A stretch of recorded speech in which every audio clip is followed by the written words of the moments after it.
मातीची माणसं आहे. मी पुणे जिल्हा अध्यक्ष आहे. वादाचा विषयच नाही. कोण आहे माई वैयक्तिक काहीच बोलायचं नाही आम्हाला. विश्वरत्न डॉक्टर बाबासाहेब आंबेडकरांचा काय झालंय? विश्वरत्न डॉक्टर बाबासाहेब आंबेडकरांचा काय नक्की काय झालं? काय माझ्या थांबा. पुणे जिल्ह्याची एक व्यथा मांडण्या करता इथं आलो होतो. हा. इथल्या लोकांनी मी जवळजवळ 1 तास यांची व्यथा मांडतोय. मला वर जाऊन द्या. अजित दादा साहेबांना मला एक पत्र द्यायचं होतं. त्या पत्राचं यांनी माझं मी इथं शेवटी फाडलंय. त्या पत्र मी मला इथं शेवटी फाडावं लागलं. ही देशाची लोकसेवा आहे का? बाबासाहेबांचं संविधान बोलतं. पत्रात काय होतं? पत्रामध्ये पुणे जिल्ह्याचे काही विषय मांडले होते. त्या विषयाचे भरपूर विषय होते. त्यात कुठले प्रमुख विषय कुठले? काय लोकांचे रस्त्याचे विषय होते. काही लोकांचे हाणामारीचे विषय होते. गुन्हेगारी वाढती. काही बरेच विषय आहेत. मी वेल्हा तालुक्यातला आहे. राजगड वेल्हा तालुका. कुठल्या पक्षाचे? मी दलित युथ पॅंथर पुणे जिल्हा अध्यक्ष आहे आणि मी सर्व धर्म समभाव काम करतो. मी 1 तास झाला साहेब इथं आलेलो आहे. यांनी माझी काहीच मागण्या मान्य नाही केल्या. मला काय माझ्या वैयक्तिक मागे नव्हतं आलो का काही मागे नव्हतं आलो. माझी फक्त एकच व्यथा होती की आमच्या राजगड तालुक्यामध्ये रस्ता आहे. 19 वर्षाची 2 मुलं मेलेली आहेत. ह्याच्याकरता आम्ही आलो होतो ना. आणि हे दाबतात आम्हाला इथले आमदार, स्थानिक आमदार, आमच्या बोरवेलाचे मुळशीचे आमदार आहेत ते.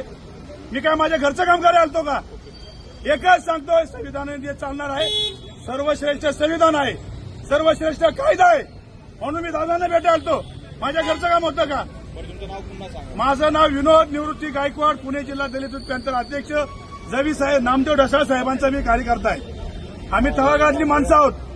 ओके. ही पाणी बरेच सुविधा आम्ही करतो जेणेकरून त्या भागातील लोकांना रोजगार सुरू मिळेल. आता सईबाईंचं समाधीचं काम चालू आहे. 30 कोटी रुपये दादांनी मंजूर केले. त्याचं वर्क ऑर्डरसाठी काम चालू आहे. भविष्यकाळ टप्प्याटप्प्याने त्याला भरपूर निधी येणार. पण यांनी भेटून दिला आणि तुमचा आरोप केला की तुम्ही भेटून देत नाही दादाला. अहो साहेब, मी हेच सांगितलं की दादांनी आज सर्व कार्यकर्त्यांना वेळ दिली. आमचा बोरवेल्ला मुळशीची मिटिंग होती. आमचे तिन्ही एक तालुके करून झाले.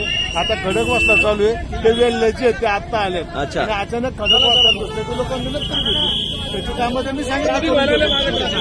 निषेध व्यक्त केला जातोय त्या स्थानिक काय पदाधिकाऱ्यांकडून. नक्की? नेमकं काय आहे? ऐका, दादांनी प्रत्येक तालुक्याला वेळ दिलता. बोरवेल्ला मुळशी आता सर्व 2 तास झाले. वेळ झाला. दादांना बाकीचे कामं आहेत आणि हे आता आल्यात. ठीक आहे, आल्यावर लगेच काय म्हणा, वडगाव शहरीची खडकवासल्याची मिटिंग चालू आहे. त्यांचं बोलले असते. हे मध्येच भेटलो कसं काय? दादाचं नाही बोललं त्यांना बाहेरचा कार्यकर्ता बोलला असं. पण काय आव्हान करता तुम्ही आता? आम्ही त्याची कामं आहेत. आम्ही म्हणलं त्याला करून देतो म्हणून. पण तो आता ऐकते त्याची मनस्थिती नाही. आम्ही काय ठीक. Thank you sir. थँक्यू.